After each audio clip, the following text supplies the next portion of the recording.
Vai descer aqui hoje, amém? Podemos assentar. Obrigado pelo carinho. Gente, está todo mundo bem mesmo? Gente, tem dia que a gente mata um leão por dia, né? Hoje eu acho que eu matei uns 3, 4. Pensa num dia abençoado. Mas Deus, Ele deu graça. Eu quero agradecer aqui, na presença de todos, a vida da Simone. Obrigado, Simone. Você precisa entender uma coisa muito interessante. Eu gosto de fazer o meu devocional pela manhã, porque eu sou fortalecido pelo dia inteiro. Se as lutas vinham contra mim, eu estou fortalecido. E a Simone deu uma caixinha, minha esposa, assim, com alguns versículos. E nós estamos passando por um processo, eu e minha esposa. Aí hoje pela manhã, minha esposa pegou a caixinha sábia, pegou a caixinha, quando eu fui fazer meu devocional, e falou: tira um papelzinho. Aí eu tirei um papelzinho e estava escrito assim: que Deus estava no controle de tudo.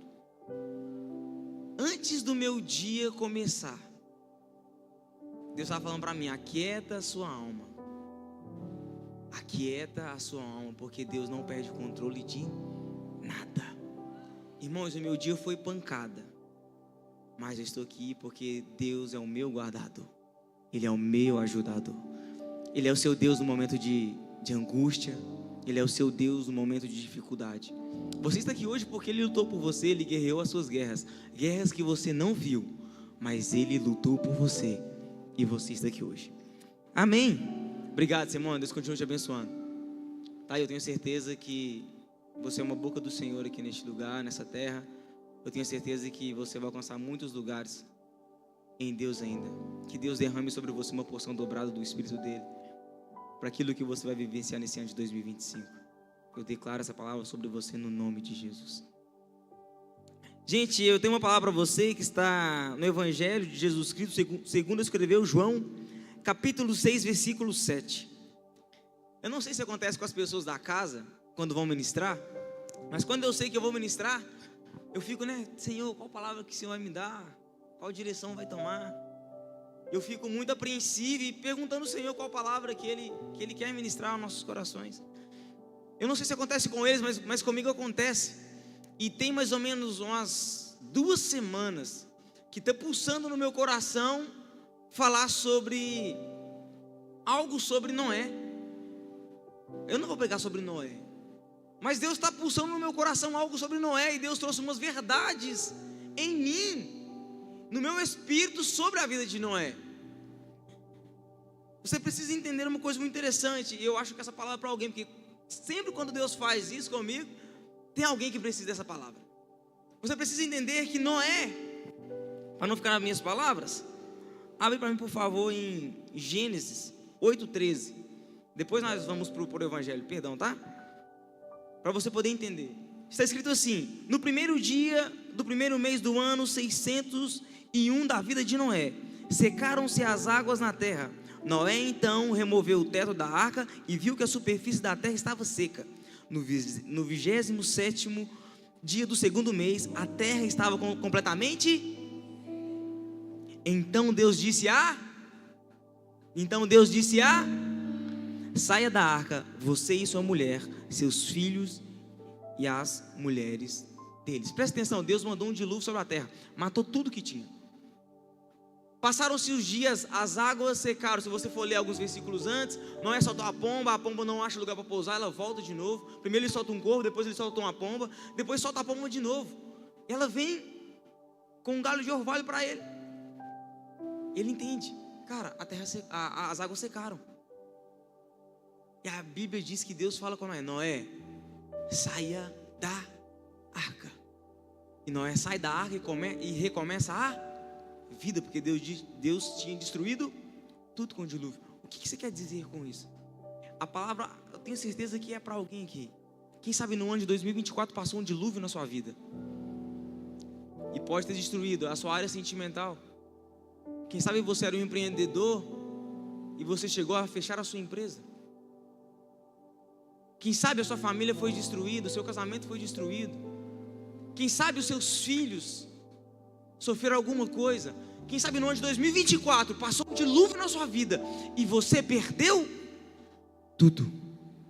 Mas presta atenção, a Bíblia diz que Noé saiu da arca e ele recomeçou tudo de novo. O ano de 2025 é um ano do seu recomeço, porque para aqueles que confiam no Senhor, Deus sempre tem algo novo. Você vai recomeçar. Como você quer dizer com isso, Maiquinho? Porque a Bíblia diz que a terra produziu as ervas verdes e ela não deixou de produzir depois do dilúvio. A Bíblia diz que nós somos feitos do pó da terra. Deus colocou em você a capacidade de produzir tudo de novo. Eu tenho certeza que esse ano de 2025 Deus vai restaurar a sua casa, a sua família, o seu casamento, o seu emprego, porque Deus colocou em você a capacidade de produzir tudo novamente. Eu não sei para quem é, mas se é para você, pegue essa palavra no nome de Jesus. Vamos lá para o Evangelho de João. João 6,7. Eu estou com muita expectativa para o que Deus vai fazer nessa noite. Filipe lhe respondeu: 200 denários não comprariam pão suficiente para que cada um recebesse um pedaço. Outro discípulo, André, irmão de Simão Pedro, tomou a palavra. Aqui está um rapaz com 5 pães de cevada e 2 peixinhos. Mas o que é isso para tanta gente? Disse Jesus: mandem o povo se assentar. Havia muita grama naquele lugar, e todos se assentaram. Eram cerca de 5.000 homens. Então Jesus tomou os pães e deu graças e repartiu entre os que estavam assentados, tanto quantos queriam, e fez o mesmo com os peixes. Depois que todos receberam o suficiente para comer, disse aos seus discípulos: ajuntem os pedaços que sobraram, que nada seja desperdiçado. Essa é uma palavra que todo mundo conhece. Se você perguntar para uma criança de 8, 9 anos de idade, ela já ouviu essa passagem em algum lugar. Os pais falaram, avós, tios, ou já viu até mesmo em historinhas. É uma passagem muito conhecida, mas é uma passagem que traz grandes clarezas para isso.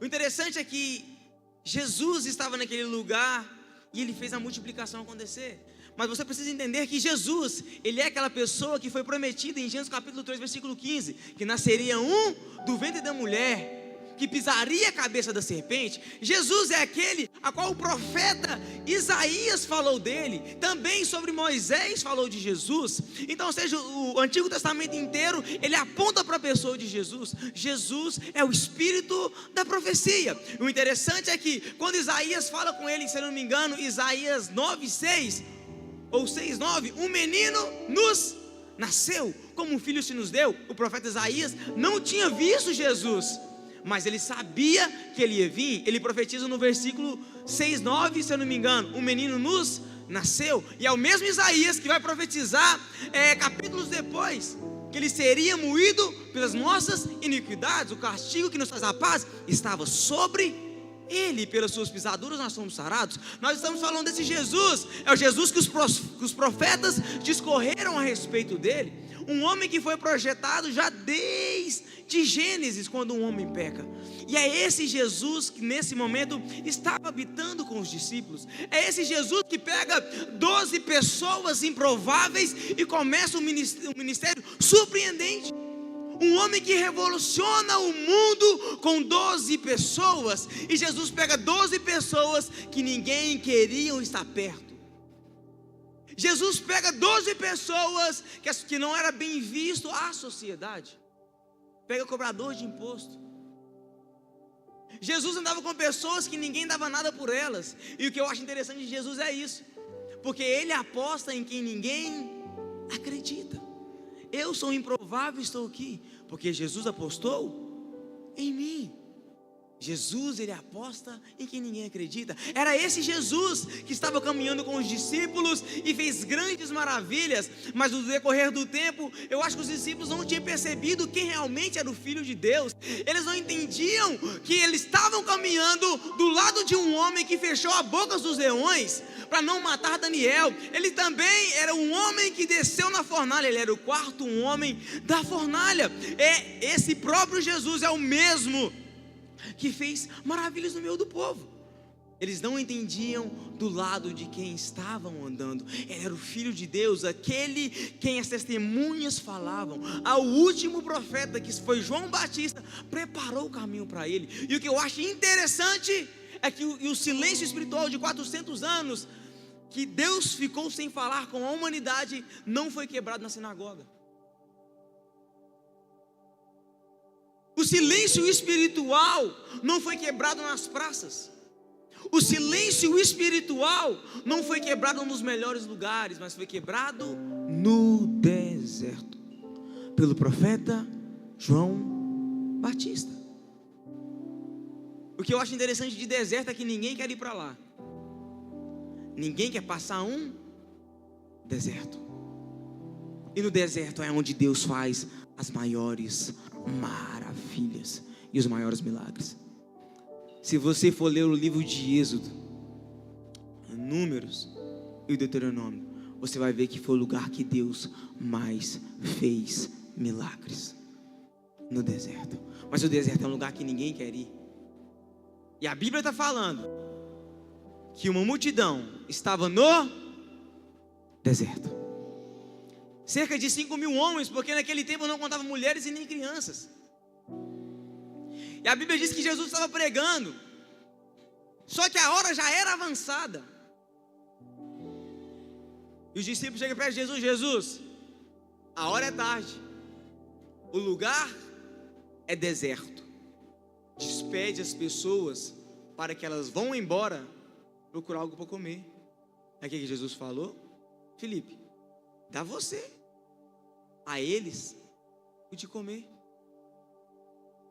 Aí Filipe, mais do que rapidamente, falou: bom de matemática, Senhor, nem se tivesse 200 denários aqui, nós conseguiríamos comprar pão para esse tanto de gente. O engraçado é que quando algo é insuficiente, sabe quando você está passando por uma dificuldade, que você fala: gente, nem se eu tivesse R$1 milhão eu quitaria isso aqui. Aí chega outra pessoa, que é André, falando: beleza, mas tem um menino aqui que tem 5 pães e 2 peixes. Irmão, presta atenção, se 200 denários não dava para comprar pão para aquele tanto de pessoas, o que era 5 pães e 2 peixes? Não fazia lógica. Não fazia lógica. Tem coisa na sua vida que não vai fazer lógica, mas é isso que vai mudar o quadro da sua vida. Tem gente que vai chegar perto de você por uma coisa muito ilógica, uma coisa muito ilógica. Você vai falar: não tem como isso aqui mudar minha vida. Mas Deus, através de alguém, vai entregar algo que vai impactar a sua vida e vai mudar toda ela. Agora você precisa descobrir umas verdades dentro desse texto, que ela é fantástica. Fantástica, que eu aprendi. Presta atenção.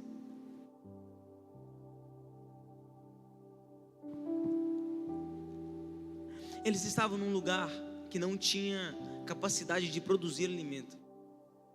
Eu não sei você, mas alguém que já passou por algum tipo de deserto? Deserto financeiro, quem já passou? Nossa, começou a revelar as pessoas. Você já viu quando você está num deserto financeiro? Vamos na bonança. Na bonança você está andando na rua distraidamente. Esse menino, eu acho que ele me odeia, porque toda hora eu vou para cá, vou para lá e tadinho, tá assim. Que o Senhor te abençoe, meu filho. Eu sou imperativo, eu não consigo ficar quieto no meio. Eu não sei o que acontece. Quando você está na bonança, irmão, você está andando na rua. Aí do nada você acha R$50. Aí você fala: nossa, quem jogou esse lixo aqui? Jogando lixo na rua.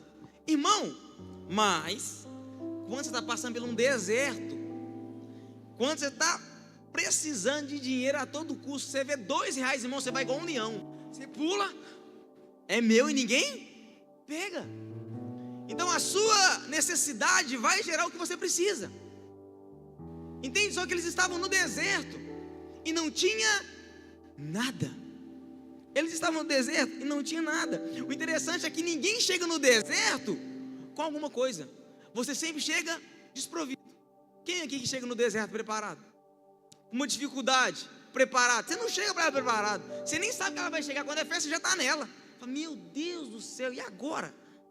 O que eu vou fazer? Era o que os discípulos estavam vivendo com Jesus no deserto, com 5.000 homens. Se você for contabilizar, tivesse 5.000 mulheres e 5.000 crianças, era 15.000 pessoas, porque não contabilizava meninos e nem mulheres.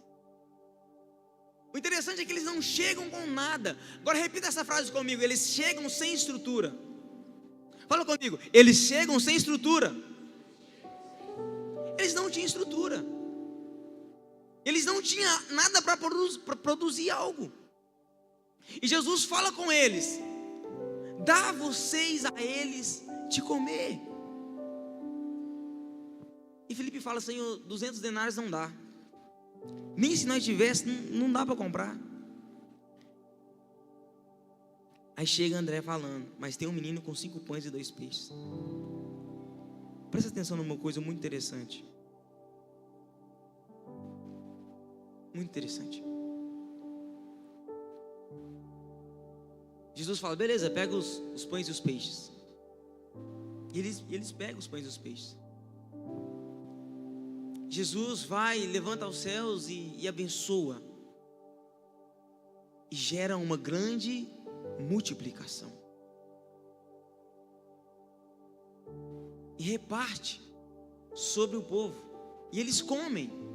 E eles ficam saciados. Todos ficam saciados. E a Bíblia diz que sobra 12 cestos cheios. Na minha cabeça eu fico pensando como que ficava a cabeça de Pedro, porque Pedro era pescador. E a vida cotidiana de Pedro era o seguinte: ia para o mar, pescava, passava a noite inteira pescando, chegava de manhã com os peixes, tirava os peixes, limpava as redes, vendia os peixes, e então ganhava o seu dinheiro. Mas agora Jesus está fazendo algo sobrenatural, porque Pedro nunca pescou uma quantidade de peixes igual ele está fazendo agora nessa multiplicação, porque ele sabia que peixes produzia dentro d'água, mas fora d'água. Jesus cria memórias em Pedro. Eu imagino Pedro falando: não tem condição um peixe multiplicar fora d'água, não. Como que esse homem conseguiu fazer isso? E Deus cria em Pedro uma memória extraordinária, porque ele era pescador. Em outra feita, o mesmo Pedro está andando com Jesus, e o povo fala: os seus discípulos não pagam imposto. Aí Jesus fala: paga. Não pagam. Aí Jesus fala: beleza, Pedro, vai lá e pesca um peixe, e na boca do peixe vai ter uma moeda, paga o meu e o seu imposto. Agora presta atenção: um homem que pescava a noite inteira, ele pescava a noite inteira para no outro dia vender, e para os seus peixes virarem dinheiro no seu bolso. Vamos colocar que ele pescava a noite inteira, mais ou menos média de 8 horas. Ele chegava, limpava as redes, arrumava os peixes e vendia. Vamos colocar mais ou menos média de 12 horas, para o dinheiro estar no bolso de Pedro. No bolso de Pedro. Quando Jesus manda Pedro pescar um peixe, e que na boca do peixe ia ter uma moeda que ia pagar o imposto dele, de Pedro, Deus estava acelerando o processo de Pedro. Como assim? Não entendi. Vou te explicar.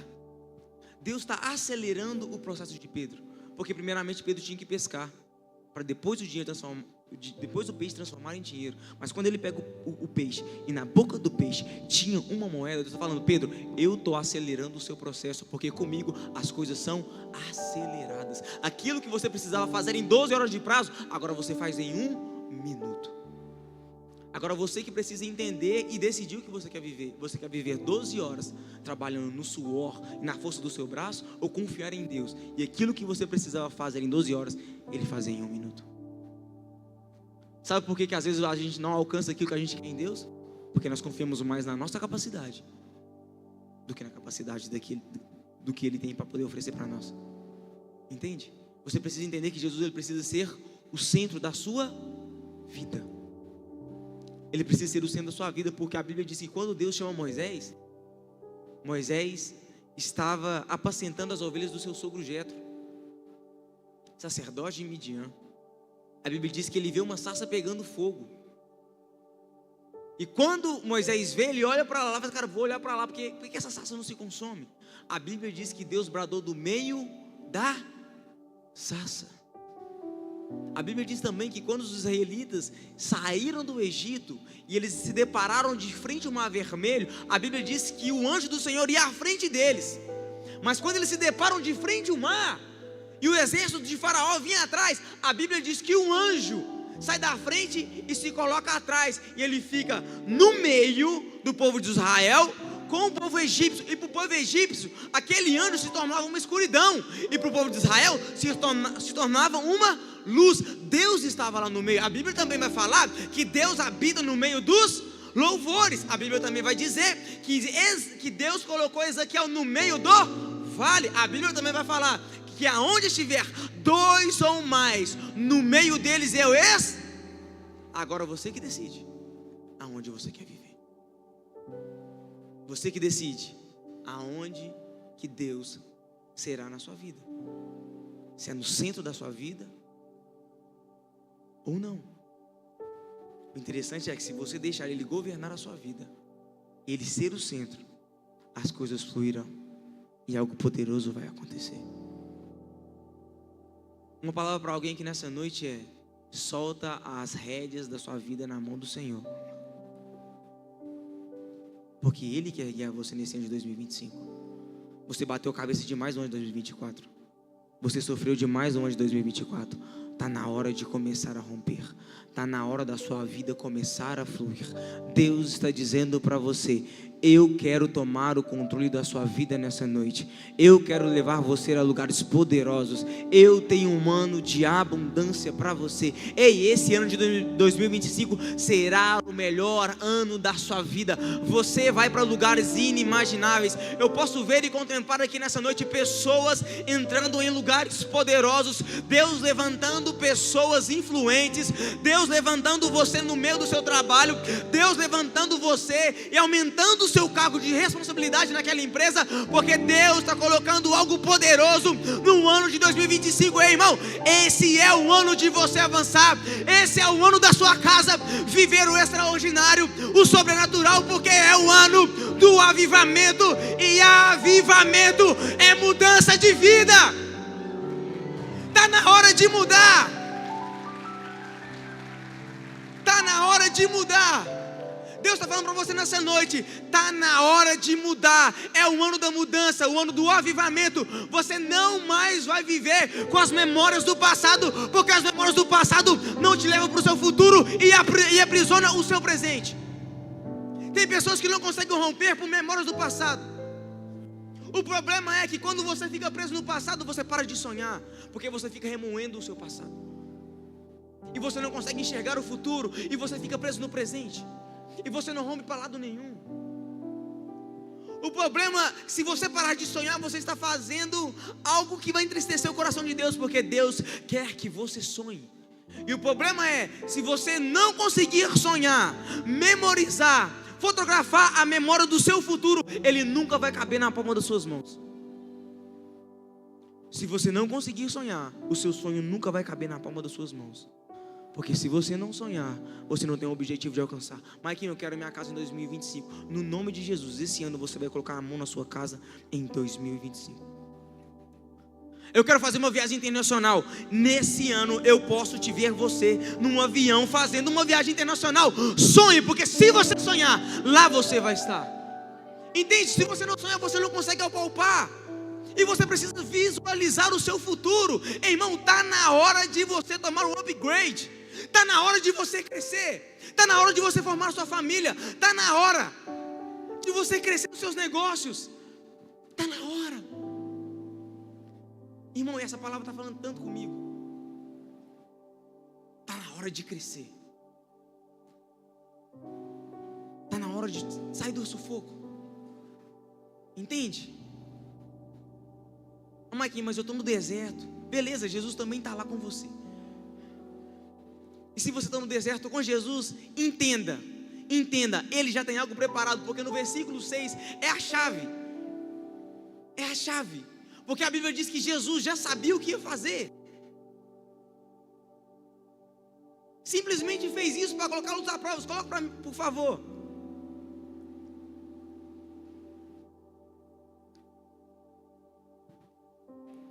Coloque João 6.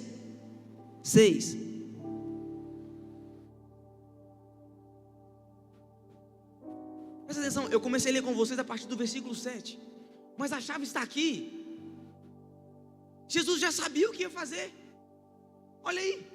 E ele fez essa pergunta apenas para pô-lo à prova. Irmão, esse momento que você está passando, sabe o que Jesus está falando? Eu estou colocando você à prova. O problema é que quando nós estamos na prova, nós achamos que é o diabo que está nos colocando para o deserto.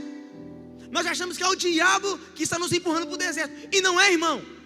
A Bíblia está falando que Jesus já sabia o que ia. Estava somente colocando os ar. Irmão, se você está sendo provado, fique em paz. Porque Jesus já sabe o que vai. Agora, com cara de profeta, vira para a pessoa do seu lado e fala: Jesus sabe o que vai fazer. Jesus sabe o que vai fazer. É só um teste. Sabe essa dificuldade que você está passando? É só um teste. Ele sabe o que vai fazer. Ele não perdeu o controle. Ele nunca perdeu o controle. Ele sempre esteve com a sua vida na palma das mãos dele. Ele sempre esteve. E esse ano de 2025 eu tenho muita coisa no meu espírito. E Deus está falando para você: esse é um ano que Deus vai te surpreender. Maiquinho, mas eu não consigo ver saída. Eu quero fazer com você nesse momento um ato profético.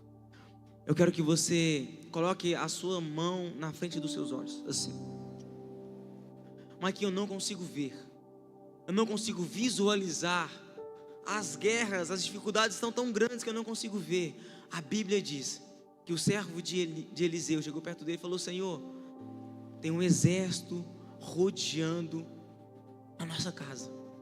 Tem um exército rodeando a nossa casa. Ele vai, levanta Elias com essa palavra, Eliseu. E Eliseu diz: é porque você não está vendo o exército que está conosco. Pai, que nesse momento você possa abrir a visão dos seus filhos, como o servo de Eliseu teve as vistas abertas, e ele viu quem guerreava por eles. Que as suas vistas sejam abertas agora, no nome de Jesus. Você vai começar a enxergar. Você vai começar a enxergar. Você vai começar a enxergar. O interessante é que muitas vezes nós entramos no deserto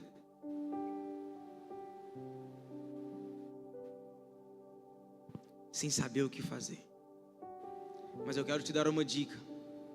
Comece a profetizar como você vai sair. Comece a profetizar como você vai sair dele. Porque no momento certo, Deus ele vai mandar um menino com 5 pães e 2 peixes e vai trazer aquilo que você precisa. E o extraordinário é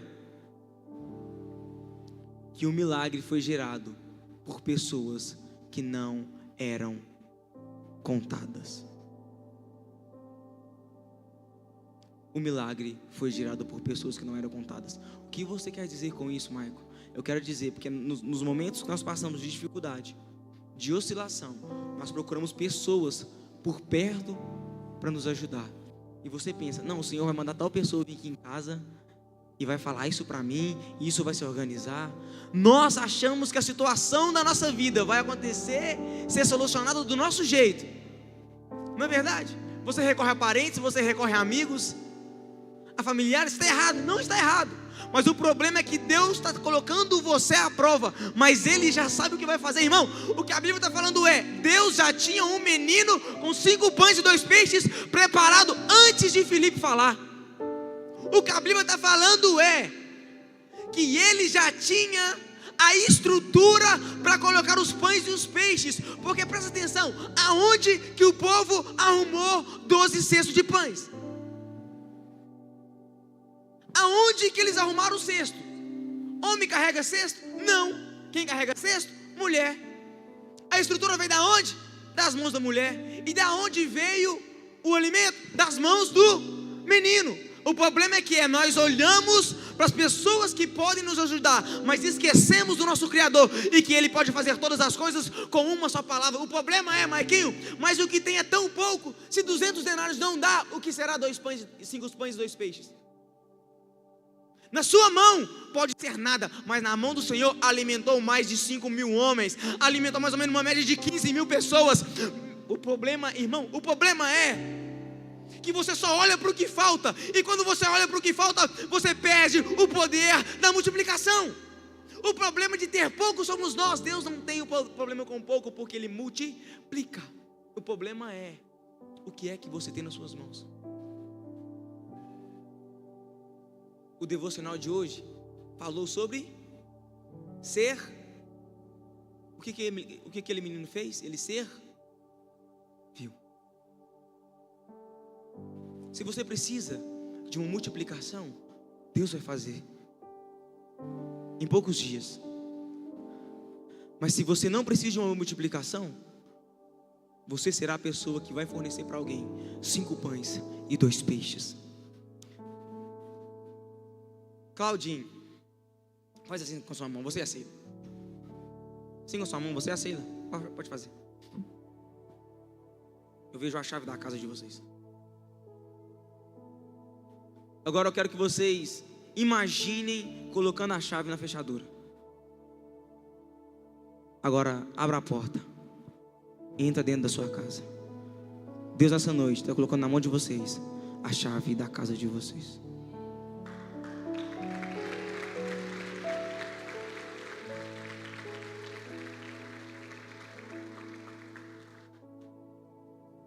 Você já questionou muito o tempo que você perdeu, às vezes os investimentos que não deram certo.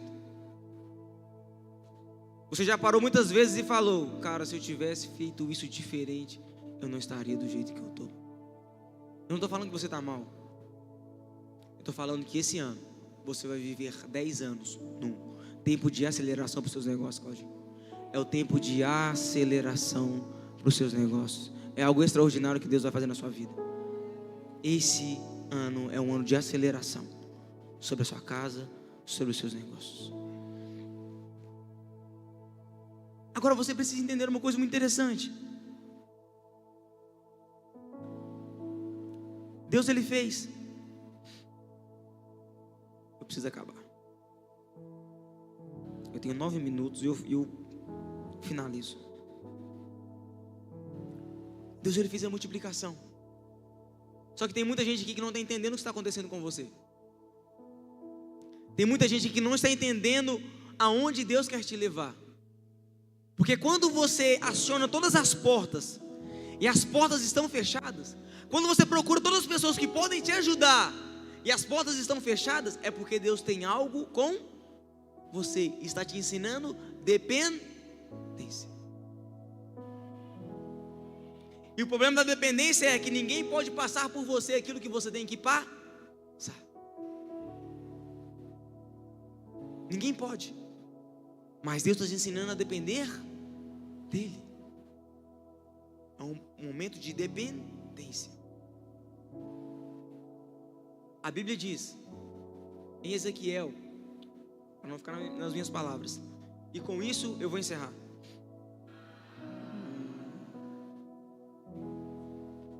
Ezequiel capítulo 1, versículo 3. Olha lá. A palavra do Senhor veio ao sacerdote Ezequiel, filho de Buzi, junto ao rio Quebar, na terra dos caldeus. Ali a mão do Senhor esteve sobre ele. Agora põe para mim, por favor, Ezequiel 37. Não precisa colocar, não precisa não. Vai ficar em paz, não precisa não. Ezequiel 37 é o vale de ossos secos, todo mundo conhece. Agora você sabia que Ezequiel, ele era um sacerdote? Quem é um sacerdote? Um pastor hoje. Ele estudou para isso. Ele gastou o tempo da sua vida estudando para ser um pastor, um sacerdote. Ele gastou a sua vida para isso. E quando chega um ano dele assumir o seu posto, de falar: caramba, chegou a minha vitória, eu vou ser um sacerdote, conquistei os meus objetivos. Eles foram levados presos. Prenderam ele. No ano dele assumir o seu protagonismo, no ano de Ezequiel, pegar o seu boletim e guardar e falar: eu formei. Não estou falando que pastor você se forma, né? Tem a graça e o dom de Deus sobre você. Mas para você poder entender, um ano dele assumir aquilo que ele sempre sonhou, é um ano que ele vai levado a cativo. Só que o que eu acho interessante é porque ele sonhou uma coisa, mas Deus tinha outra. O problema é que você está batendo na cabeça porque você quer uma coisa e Deus quer. Eu vou te provar. Ezequiel 37 vai falar sobre o vale de ossos secos, que Deus pega Ezequiel e coloca ele no meio do vale. Agora presta atenção. Ezequiel, ele levantou para ser um pastor, estudou para ser um pastor. Eu quero que você fique de pé que eu vou finalizar. Ezequiel, ele estuda para ser um pastor. Só que o cenário da vida dele mostra outra coisa, a realidade mostra outra coisa. Já viu aquela música? Bem na minha? Eu sei que você conhece. Bem na minha vez. Ezequiel, frustrado, com sonhos interrompidos. Agora presta atenção. Deus mostra para ele essa visão de um vale cheio de ossos. E Deus fala para ele: Ezequiel, sabe quem que é esses ossos? É o povo de Israel, é a nação de Israel. Estão mortos. A Bíblia vai ousar dizer que os ossos não estavam secos, estavam sequíssimos. Estavam sequíssimos. Aí eu me pego entendendo o que estava passando sobre a vida de Ezequiel, porque a nação estava morta. Deus estava falando: Ezequiel, o povo está morto. Eles estão aqui a cativos, presos, porque eles desobedeceram a mim. A nação está morta. Agora vem aqui. Se Ezequiel tivesse assumido o seu protagonismo de pastor, quem que ele ia pastorear? Você já parou para poder perceber que um pastor precisa de pessoas, e não de um vale cheio de ossos, não de pessoas que estavam mortas, sem vida. Ele ia pastorear quem, Paulo? Só que Ezequiel, ele é um profeta. E o que o profeta faz? Constrói, edifica. Um profeta traz a vida. E Deus pergunta para ele: Ezequiel, pode esses ossos reviver? Ezequiel fala: Senhor, tu o sabes. Ele fala: filho do homem, profetiza sobre os ossos. E Ezequiel começa a profetizar. E quando ele profetiza, os esqueletos se colocam em pé. Ele profetiza nervos, e os esqueletos começam a tomar forma. Os nervos começam a grudar, e vem a pele por cima, e se coloca uma nação de pé diante do Senhor. E a Bíblia diz que Deus fala: Ezequiel, profetiza vida. E ele profetiza, e um exército enorme, ganha vida. Maicon, o que você quer dizer com isso? Eu estou falando que o seu 2025 será extraordinário. Mas Deus está levantando você no meio da sua casa como um profeta que vai começar a profetizar lá no meio da sua casa. Você vai começar a profetizar nos seus filhos, no seu marido, na sua esposa, e eles vão ganhar vida nesse ano de 2025, e será um ano extraordinário. As crises irão embora da sua casa, as crises irão embora da sua casa, a sua família vai sorrir como nunca antes, porque Deus, através de você, está soprando vida no meio de um vale de ossos secos. Eu não estou entendendo. Eu vou falar para você o que Deus está dizendo. Ei, você está tentando ir por um caminho, mas o que eu quero para você nesse ano de 2025 ei, abra sua boca e profetiza sobre o caos, profetiza sobre a morte, porque eu estou disposto a levantar a sua casa, a sua família, os seus negócios. Ei, Deus está fazendo. Ele está fazendo. Eu não posso terminar esse culto nessa noite sem chamar você que quer ter um posicionamento em Deus, para viver algo exponencial nesse ano de 2025. Eu posso sentir Deus quebrando cadeias aqui nessa noite, correntes caindo das suas mãos. Se você quer viver algo sobrenatural nesse ano de 2025, é o ano do avivamento.